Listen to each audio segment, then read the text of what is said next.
Hello everyone. આ વિડીયોમાં આપણે મલ્ટિપલ ઇનહેરિટન્સ વિશે થોડી વાત કરીશું અને પછી હાઇબ્રિડ ઇનહેરિટન્સ કે જે થોડું એના જેવું છે એના વિશે આપણે વાત કરીશું. તો મલ્ટિપલ ઇનહેરિટન્સ શું છે એ આપણે સૌથી પહેલાં આ ઇમેજમાં જોયું હતું કે જેમાં આપણે ડાયાગ્રામની મદદથી જોઈએ છીએ કે 1, 2, 3 પેરેન્ટના ગુણો એક ચાઇલ્ડને એક સાથે મળે છે. ઘણી લેંગ્વેજીસમાં આવું પોસિબલ નથી હોતું, પણ અહીંયા પાયથનમાં આપણી પાસે આ ફેસિલિટી છે. તો અહીંયા એનું એક્ઝામ્પલ એક આપેલું છે. આપણી પાસે અહીંયા એક એનિમલ ક્લાસ છે જેમાં એક સિંગલ સ્પીક મેથડ છે. એનિમલ સ્પીક્સ એવું એનું આઉટપુટ છે. હવે સેકન્ડ એક ક્લાસ છે that is called dog class. એમાં બાર્ક કરીને મેથડ છે, આઉટપુટ હૂફ એવું આવે છે. ત્રીજો ક્લાસ અહીંયા બનાવેલો છે લેબ્રેડોર રિટ્રીવર, અને એમાં ઇનપુટમાં એનિમલ પછી કોમા કરીને ડોગ એવું લખેલું છે. અત્યાર સુધી આપણે અહીંયા એક જ ક્લાસ મૂકતા હતા જે એનો પેરેન્ટ ક્લાસ હોય.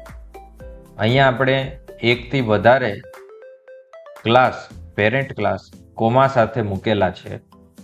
તો થશે શું તો કે એ બધામાં રહેલા જે પણ કંઈ ગુણો છે કે મેથડ્સ છે, વેરિયેબલ અને એની મેથડ્સ આપણને એક સાથે લેબ્રેડોર રિટ્રીવરમાં મળશે. ઓકે, તો આવી જરૂર ક્યારે પડે? નોર્મલી એનિમલ એ ડોગનું પેરેન્ટ હતું અને ડોગ જે છે એ લેબ્રેડોર રિટ્રીવરનું પેરેન્ટ હતું આગળના એક્ઝામ્પલ્સમાં. પણ ક્યારેક એવું હોય કે આ ક્લાસ 1ની ક્વોલિટી એ તદ્દન જુદી હોય આ ક્લાસ નંબર 2 કરતાં. બે સેપરેટલી એક્ઝિસ્ટ કરતા હોય અલગ એન્ટિટી તરીકે, પણ એવું જરૂર ના હોય કે 2 છે એ 1ને પેરેન્ટ તરીકે ઇનહેરિટ કરતું. અને ક્લાસ 1 અને 2 ઇન્ડિપેન્ડન્ટ હોવા છતાં ક્લાસ નંબર 3માં આપણે એની જરૂર હોય. એવા સ્પેસિફિક કેસમાં મલ્ટિપલ ઇનહેરિટન્સ આપણને મદદમાં આવી શકે. જો એ વસ્તુ આપણને પાયથનમાં એઝ અ ફેસિલિટી ના મળતી હોત તો આપણે મલ્ટિપલ લેવલે જવું પડત. પણ અહીંયા આપણી પાસે આ ફેસિલિટી છે. તો મલ્ટિપલ પેરેન્ટને આપણે કોમાથી મૂકીને એ બધાની ફેસિલિટી, એ બધાના ગુણો ઇનહેરિટ કરંટ ક્લાસમાં કરી શકીએ છીએ. That is perfectly possible. તો લેબ્રેડોર રિટ્રીવરમાં એનું ફંક્શન ફેચ છે જેનો આઉટપુટ ફેચિંગ છે. હવે લેબ્રેડોર રિટ્રીવર જે આપણો લેટેસ્ટ ક્લાસ છે એનો એક ઓબ્જેક્ટ લેબ્રેડોર અહીંયા બનાવેલો છે. એમાં આપણે ડિસ્કસ કર્યા પ્રમાણે લેબ્રેડોરની ફેચ મેથડ તો હશે, એ સિવાય એનિમલ અને ડોગની સ્પીક અને બાર્ક મેથડ પણ હશે. તો નીચે ત્રણેય મેથડ યુઝ કરેલી છે, લેબ્રેડોર ડોટ સ્પીક, પછી ડોટ બાર્ક અને ફેચ. ઓકે, તો ત્રણેયના આઉટપુટ આપણે એક્સપેક્ટ કરીએ છીએ સ્ક્રીન પર. કેવા? તો કે એનિમલ સ્પીક્સ, પછી વૂફ અને પછી ફેચિંગ. તો એ આવે છે કે નહીં આપણે કોડ એડિટરમાં જોઈએ.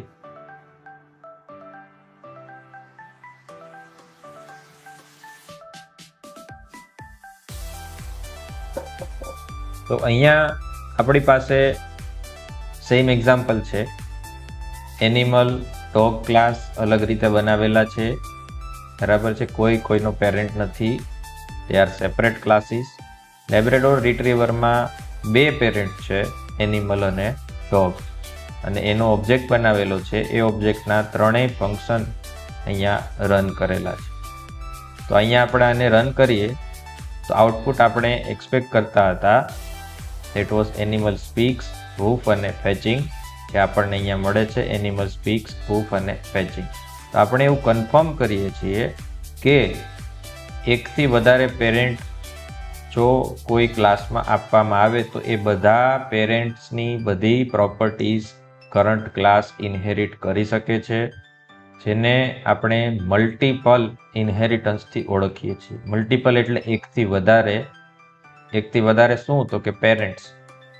ઓકે, અને એવું આપણે અલગ એક જોયું હતું, દેટ વોઝ મલ્ટી લેવલ.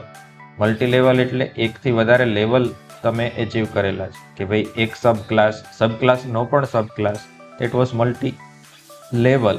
અને અહીંયા મલ્ટિપલની વાત થઈ છે. તો આ શબ્દમાં થોડો ફેર છે, તો એ વસ્તુ આપણે ધ્યાન રાખવાની છે. મલ્ટિપલ ઇનહેરિટન્સમાં એકથી વધારે પેરેન્ટ્સ હોય છે. તો આઉટપુટ અહીંયા એક્સપેક્ટેડ છે. So we confirm multiple inheritance exist in Python. આના કરતાં ઓબ્વિયસલી કોમ્પ્લેક્સ એન્વાયરમેન્ટમાં મલ્ટિપલ ઇનહેરિટન્સનો ઉપયોગ થતો હોય, જેમાં દરેક ક્લાસમાં થોડા વેરિયેબલ પણ હોય.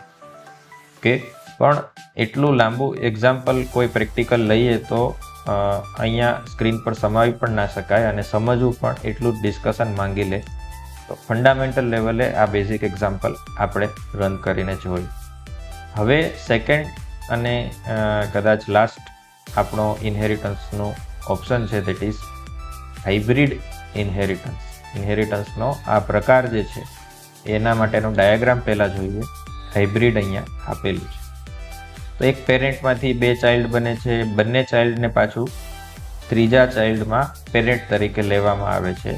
તો આ એક હાઇબ્રિડ ઇનહેરિટન્સ બને છે. તો કે અહીંયા આખો ફ્લો કનેક્ટ થતો હતો, પછી અહીંયા નીચે પાછો ફ્લો કનેક્ટ થાય છે. It becomes little bit complex. Okay, તો આ કોમ્પ્લેક્સિટીના લીધે અમુક પ્રોગ્રામિંગ લેંગ્વેજમાં આ ફેસિલિટી આપવામાં નથી આવતી, પરંતુ અહીંયા પાયથનમાં આપણી પાસે આ ફેસિલિટી છે. તો એનું એક એક્ઝામ્પલ અહીંયા આપેલું છે. એનિમલ ક્લાસ જે છે, that is super class for us here. એમાં મેક સાઉન્ડ મેથડ છે. એનિમલ મેક્સ એ સાઉન્ડ, એવું સિમ્પલી સેન્ટેન્સ એમાં લખેલું છે. લાયન જે છે એ એનો સબ ક્લાસ બને છે. એનિમલને ઇનપુટ તરીકે લે છે. એમાં લાયન જે સ્પેસિફિક ટાઈપનો અવાજ કરે છે, દેટ ઇઝ રોઅર. તો એનું એક આઉટપુટ આપે એવું એક ફંક્શન એમાં છે. એનિમલને જ પેરેન્ટ ક્લાસ તરીકે લઈને ટાઈગર કરીને એક સબ ક્લાસ બને છે, જેમાં ગ્રાઉલ મેથડ છે. તો ગ્રાઉલિંગ એનું આઉટપુટ છે, ગ્રાઉલ એક્સક્લેમેટરી સાઇન. હવે લાઇગર કરીને એક પ્રાણી હોય છે જે માનવ સર્જિત છે એવું કહી શકાય, જે લાયન અને ટાઈગરના મિક્સચરથી બને છે. તો એના પેરેન્ટ તરીકે એ બંનેને આપણે આપેલા છે. અને એમાં આ એક ફંક્શન લખેલું છે પર, અને એનું આઉટપુટ પર આવે. હવે અહીંયા આપણે શું કરેલું છે, તો કે લાયન અને ટાઈગરનો પેરેન્ટ એનિમલ છે. એનિમલ સાથે એ બે ચાઇલ્ડની રિલેશનશિપથી કનેક્ટેડ છે, અને એ બંનેને ભેગા કરીને પાછું લાઇગર બનાવેલું છે. ઓકે, તો આ એક કોમ્પ્લેક્સ એરેન્જમેન્ટ ક્રિએટ કરે છે. તો એ એરેન્જમેન્ટના લીધે કંઈ પ્રોબ્લેમ થાય છે કે નહીં, એ આપણે અહીંયા જોવાનું છે. નીચે લાયન, ટાઈગર અને લાઇગર ત્રણેય ઓબ્જેક્ટ ડિક્લેર કરેલા છે, ત્રણેય ક્લાસના. તો અહીંયા લાયન જે છે એ 2 મેથડ ધરાવશે, રોઅર અને મેક સાઉન્ડ. ટાઈગર જે છે એ 2 મેથડ ધરાવશે, ગ્રાઉલ અને મેક સાઉન્ડ. લાઇગર જે છે એ 4 મેથડ ધરાવશે, પર, પછી એના બંને પેરેન્ટની રોઅર અને ગ્રાઉલ મેથડ, અને એના પણ પેરેન્ટની મેક સાઉન્ડ મેથડ. તો અહીંયા 4 મેથડ લાઇગરની છે, ટાઈગરની 2 છે, અને લાયનની 2 મેથડ છે. ઓકે, તો આ આઉટપુટ દરેકનું એક્સપેક્ટેડ અહીંયા આપેલું છે. જે આવે છે કે નહીં એ આપણે ચેક કરીશું. એડિટરમાં જઈએ ફરીથી, અને હાઇબ્રિડ ઇનહેરિટન્સનું એક્ઝામ્પલ અહીંયા આપણે લઈએ છીએ. એનિમલ છે એમાંથી લાયન બનેલું છે, એનિમલમાંથી જ ટાઈગર બનેલું છે, અને લાઇગર જે છે બંનેને પેરેન્ટ તરીકે લે છે, લાયન અને ટાઈગરને. અને એના 3 ઓબ્જેક્ટ ડિક્લેર કરેલા છે. લાયન અને ટાઈગરમાં 2 મેથડ્સ છે, તો લાયનની 2 મેથડ, ટાઈગરની 2 મેથડ પ્રિન્ટ કરેલી છે. અને લાઇગરમાં પોતાની મેથડ, પોતાના ઇમેજિએટ બે પેરેન્ટની મેથડ અને એ બે પેરેન્ટના પણ parent that is animal any method, એટલે કે કુલ 4 મેથડ રન થાય છે. એ જોઈએ એના એક્સપેક્ટેડ આઉટપુટ અહીંયા લખેલા છે, તો જોઈએ આવે છે કે નહીં. તો આને આપણે રન કરીએ તો લાયનમાં મેક સાઉન્ડમાં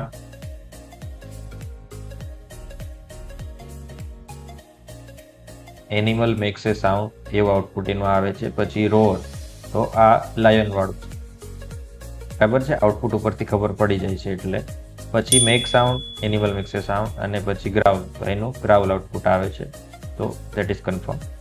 ઓકે, અહીંયા સુધી it was single inheritance or hierarchical inheritance.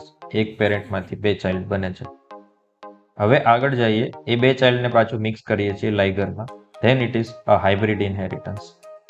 તો મેક સાઉન્ડમાં એનિમલ મેક્સ એ સાઉન્ડ આવે છે, રોર અને ગ્રાઉલ, પણ આ શેના છે આઉટપુટ? લાઇગરમાંથી આવેલું છે. રોર જે છે લાયનનું બરાબર છે, ગ્રાઉલ જે છે ટાઈગરનું નથી, ઇટ ઇઝ ફ્રોમ લાઇગર.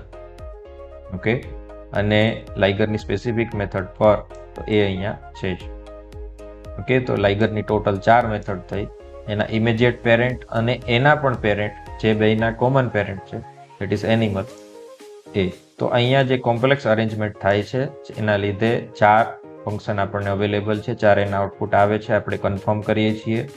તો હાઇબ્રિડ ઇનહેરિટન્સ પાયથનમાં આપણે કન્ફર્મ કર્યું કે અસ્તિત્વમાં છે ને એનો ઉપયોગ પણ આપણે કરી શકીએ છીએ.